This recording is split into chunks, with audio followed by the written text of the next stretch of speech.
Hi, I'm Megan. Welcome to today's live reading of Delicious Death by Byrd Nash, presented by Itsy Bitsy Book Bits. Join me. Chapter 1.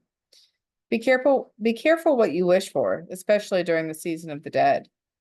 Admit it, you're bored, said my maid and assistant, Anne Marie. I groaned. There hasn't been a dead body for over a week. Poor you, she said with mocking severity as she stripped the sheets off my bed before carrying them from the room. How could the occasional seance to ask about Aunt Matilda's recipes or inquiries about lost wills compare to the grand adventure of vanquishing a monster in the beyond? Of course, I was bored. Sighing, I pulled back the curtain of my suite at the Crown Hotel to see that Allenbon, port city and capital of Sarnes, was still drowning in icy rain. The dreary weather and thick fog acted like a smothering blanket of gloom. Behind me, there was a knock at the door, which Anne Marie promptly answered. A female voice asked, "Is Elinor about?" It was Dr. Charlotte Leroux, the coroner in charge of the city morgue. Maybe something interesting would happen today after all. Hello, Charlotte. What brings you to my side of town? However, did you escape your students today? I asked as she handed off her coat and soaked umbrella to Anne Marie. They were too busy studying for finals to pay attention to me, so I thought I'd come and demand that you treat me to lunch.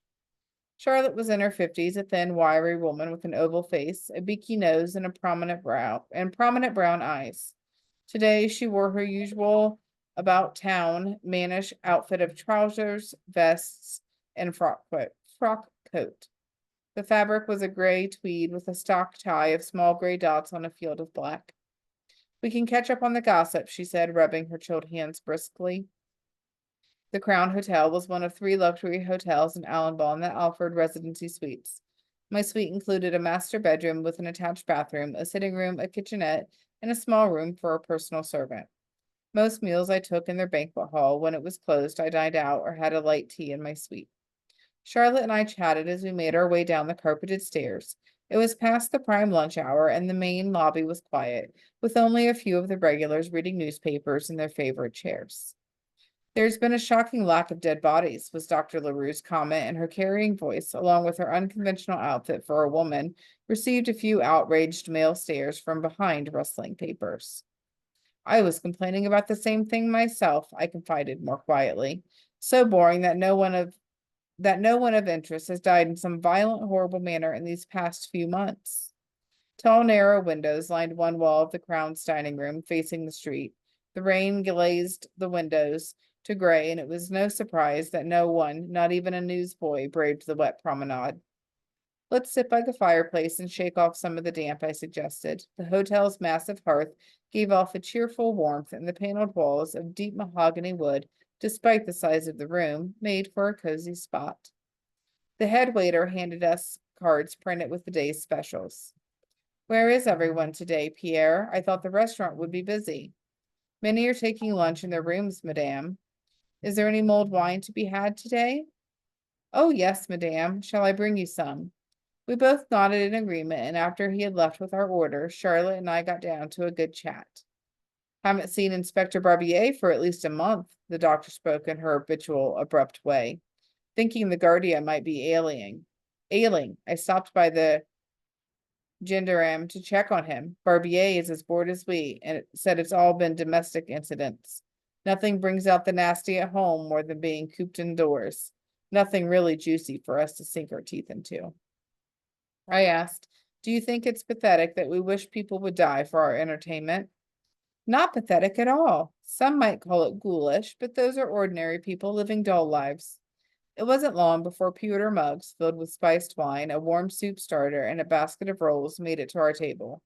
Pierre glided away, a majestic black swan, to take care of another table. It's the anniversary, isn't it? Asked Charlotte, while looking around the room as if there were a spy who might overhear us. 12 years ago last Wednesday. Has Barbier made any progress with your father's murder? No, I'm afraid not. Whatever reason my father's watch was in the hells turned out to be a dead end. Frustrating.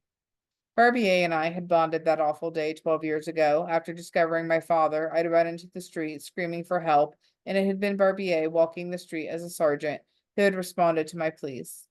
While other Gendarme had fallen away from the case over the years. He had been promoted. Stubbornly, he kept working it. I think he felt it was his first big case, and not having a resolution to it was a personal insult. For some reason I couldn't explain, I had not shared it with him or Charlotte, the tale that the watch had told me through psychometry. The thought that my father had been murdered by someone he knew was too raw. Besides, psychometry would not stand up in a court of law. I needed hard evidence, a confession, a suspect. That's a hullabaloo back there. Did someone send their meal back? At the doctor's words, I finally paid attention to the noisy racket happening behind the swinging door that led back to the kitchen. Before I could answer, Henri Colbert, the manager of the Crown, was at our table. Usually impeccable in both manner and address, he now appeared flustered.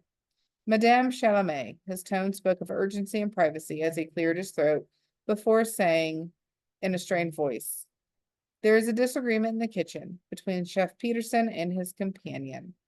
Before he could say anything further, a saucepan came flying through the double doors and landed with a thud on the carpet.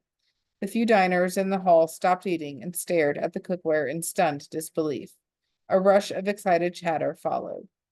"I would be happy to serve as mediator," I told Colbert hastily. Placing my napkin to the side of my plate, I told Charlotte to wait for me before following him to the entrance to the kitchen. There he paused. Excuse me. It wouldn't help for me to enter. Claude always feels it is my fault their love affair ended. No need for you to do so. I can manage him on my own. A look of relief passed over his face. Thank you, Madame Chalamet. I pushed open the door and walked into a shouting match. You don't love me. It was the same story as old. The temperamental Claude Francois was up to his old tricks, trying to make the head chef of the Crown, Gerard Pedersen, feel guilty that he had a life. Victor only wanted to know how many eggs we wanted to order. This retort was rather muffled, for it came from under the work table, where Master Chef Extraordinaire Gerard had sought sanctuary. At his words, a meat cleaver came down heavily, sticking itself into the butcher block counter. I saw how you looked at him. Claude, why would you think that? At my question, Claude turned to me and burst into tears, wailing. His arms flew over his head in a frantic, desperate plea. He's leaving. Did you know that? Leaving the Crown. I'm sure you're wrong about that, Claude. My Sir Gerard loves being here. While Claude might be a ghost, when he threw one of his temper tantrums, his form became as substantial as anyone living. He was a very handsome young man in his late 20s, frozen at the age at which he had committed suicide. Black hair fell over his forehead, and he swept it back with a dramatic hand gesture, lifting his chin as he informed me. He has a wandering eye. I should know.